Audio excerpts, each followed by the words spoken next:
पर भी नहीं सोचा, फूल सी लड़की को इस दरिंदे के हवाले कर दिया।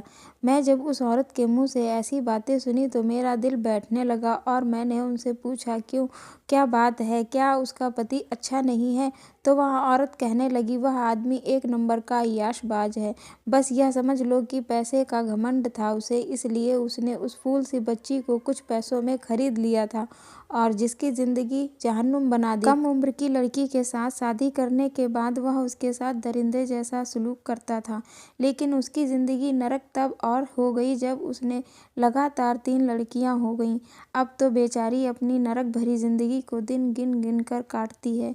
मैं उस औरत के मुंह से ऐसी बातें सुनकर बिल्कुल ही टूट सी गई और मन ही मन में अपने आप को कोस रही थी। मैं भागती हुई इस घर में गई और बोली, कोई है? वहाँ मुझे कोई नहीं दिखाई दिया। तभी अंदर से एक स्त्री दिखाई दी आती हुई।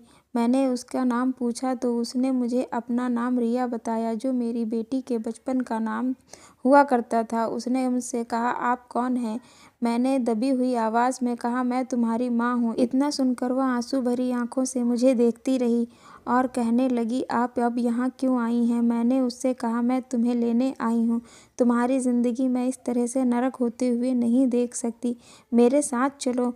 मैंने उसका हाथ पकड़ा तो उसने अपना हाथ मुझसे छुड़ा लिया और कहा, आपके पास तो एक लड़की थी तो आपको फ़र्क नहीं पड़ा कि उसकी ज़िंदगी बर्बाद होगी या नहीं, लेकिन मेरे पास 3 लड़कियां हैं और मैं अपनी तीनों लड़कियों की ज़िंदगी अपनी तरह बर्बाद होते हुए नहीं देख सकती। मुझे नहीं पता आपको अपनी बेटी से प्यार था या नहीं, लेकिन मुझे मेरी तीनों बेटियों से बहुत प्यार है। आपका बहुत बहुत धन्यवाद कि आप यहाँ देखने आईं और शायद आपको यह देखकर यह एहसास हो गया होगा कि मैं अपनी खुशी के लिए अपनी बेटियों की ज़िंदगी दांव पर नहीं लगा सकती, इसलिए मेरे पति यहाँ आए इससे पहले आप चली जाओ। मेरी बेटी की आंखों में वह आंसू थे जो शायद उसके पति के मरने पर भी उसकी आंखों से ना झलकते।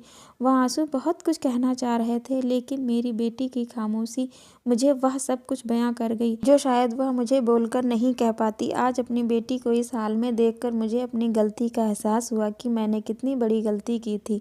मुझे अपनी बेटी को वहाँ नहीं छोड़कर आना चाहिए था।